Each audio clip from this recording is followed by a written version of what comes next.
So you may have seen where this rant, my rant, has been covered on, I think, Newsweek and MSN, other outlets, because they think I'm inciting people to a civil war.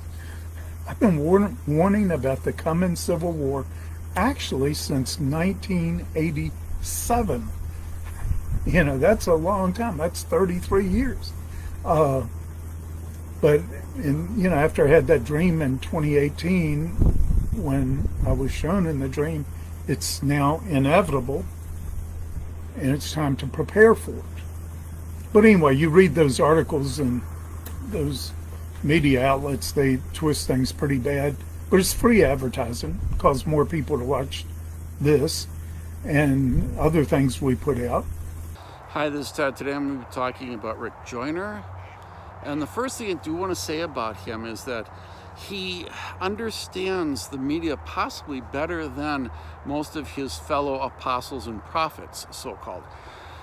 Why? Because he's learned that the media can actually be his friend if he uses it right.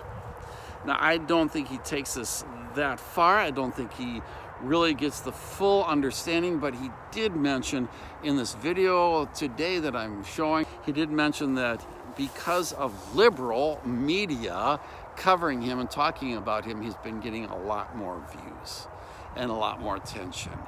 And he sees that as something good.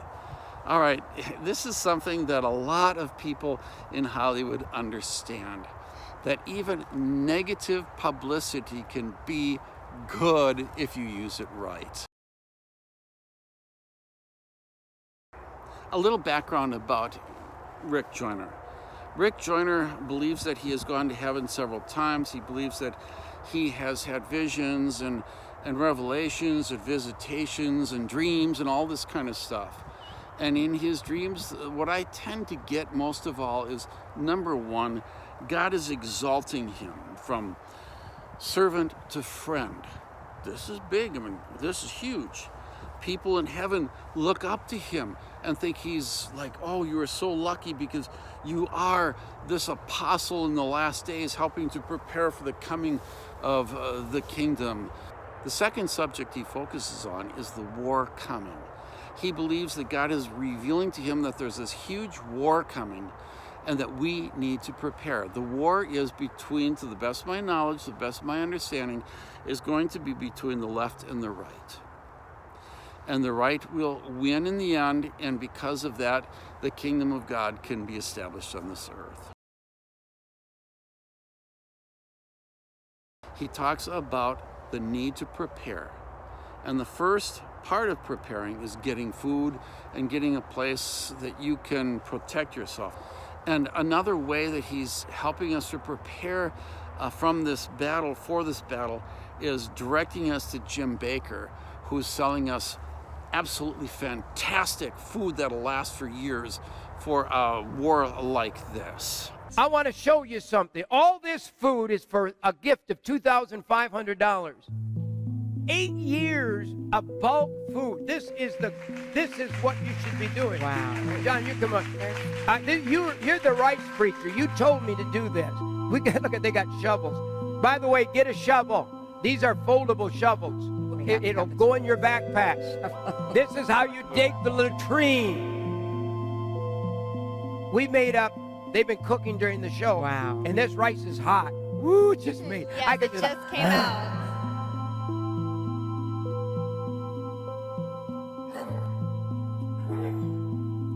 Wow, that's good. Oh, I mean, they just cooked this rice, you know. I'm hungry. I've been on this show for about 5 hours, I think now. I shouldn't put my hands in them. I love you, man. I love you too. Oh, my goodness. I'm eating rice on the show. Okay. So you three guys, could you dump it into here? It's 22 gallons of rice. Here, Wow. John, you shovel it. Okay, shovel it back over there. It looks like a snow pile in there. Boy, look at the steam come out of it. Wow. Okay, look at this. Look at this. But what I love to put my hands in there, but it's hot. This is The cheesy cheesy. broccoli rice. Look at the broccoli in there. Oh. Wow. Look at the I love broccoli. it. That's good. Why wouldn't you want that on the top of a pizza? If I went grocery This would out, feed everyone. I would eat right out of this shovel. Wow. Let's dump this in with the rice. There it goes. We're dumping 22 gallons into the rice. There it goes. Wow. Into the rice. Now I have 44 gallons. What if you have to survive for 2 years or 3 years? You're going to need some more food. But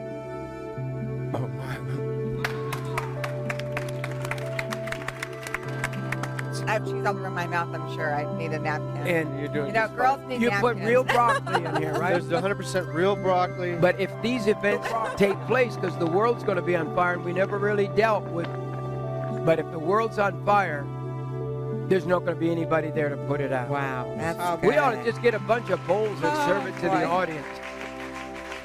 And this, by the way, could also help if you have zombies trying to break into your zombie-proof house. I've done a video on another channel about zombie-proof houses, and I have discovered that really zombies can get into any kind of zombie-proof house. The most fun we zombies can have is getting inside zombie-proof houses and getting the people who think they are safe. I would like to tell you how to get into zombie-proof houses because it is a lot of fun. Tree houses are easy to get into. Even if you can't climb trees, find a zombie who can help you. There are many of them.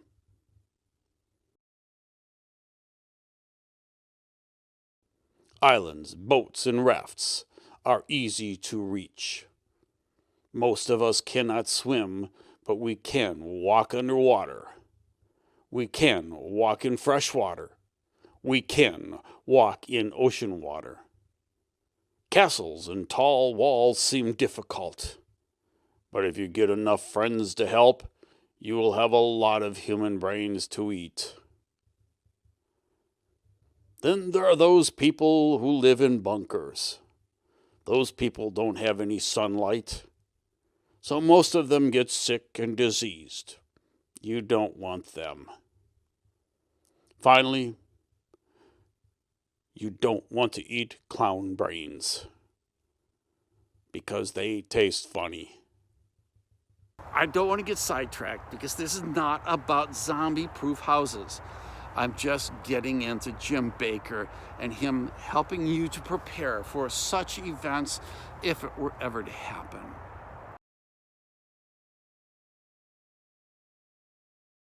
Of course, in the case of Rick Joyner, it's not zombies we need to protect ourselves from, but it is going to be the war coming. I have a brother-in-law, ex-brother-in-law, who was divorced. He divorced my sister, but he was preparing for such an apocalypse. Not sure which apocalypse it was, but he was stacking all kinds of cereals and stuff, and everything just rotted away. That was 40 years ago. And I realized even back then, is it possible that something like this might be necessary? Yes. It's always possible that something could go wrong. I can't live preparing for a day that may never and probably won't happen in my lifetime. So I'll prepare, and Jesus talked about living for today, not worrying about tomorrow. And I think this might be a case, one of those cases where you're better off not worrying about tomorrow. Might I be caught off guard someday? Possibly. But I won't regret it anyway. Rick Joyner also tells us we need to be preparing in another way. He encourages ex-soldiers to get together and form militias. Because if they don't, he wants Christian militias, people with guns and rifles and automatic or semi-automatic rifles, get your hand grenades, whatever tools you've got, because you're going to need them. Those liberals are going to be coming.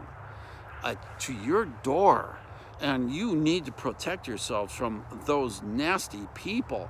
So he is encouraging godly people who fought in wars to gather together and form militias so they can be the leaders in this new war that is about ready to take place. We need to mobilize. We need to get ready. I'm talking to law enforcement, talking to people. One of the things I saw in a dream I had related to our Civil War was that militias would pop up like mushrooms. And it was God. These were good militias. We need to recognize the times. If God's people don't become a part of the militia movements, the good militia, the bad people will take them over. Well, Jesus himself said, there's going to be a time when you need to sell your coat and buy a sword. Now, that was the physical weapon of their day. And we're in that time here. We need to realize that. I think that kind of summarizes a lot of Rick Joyner and his teachings and what he's saying. What I would like from you is, I'd like you to comment and tell me what you think about his teaching about building militias. I see this as very problematic and could actually be the match that starts the forest fire. This is Ted. You all have a good day.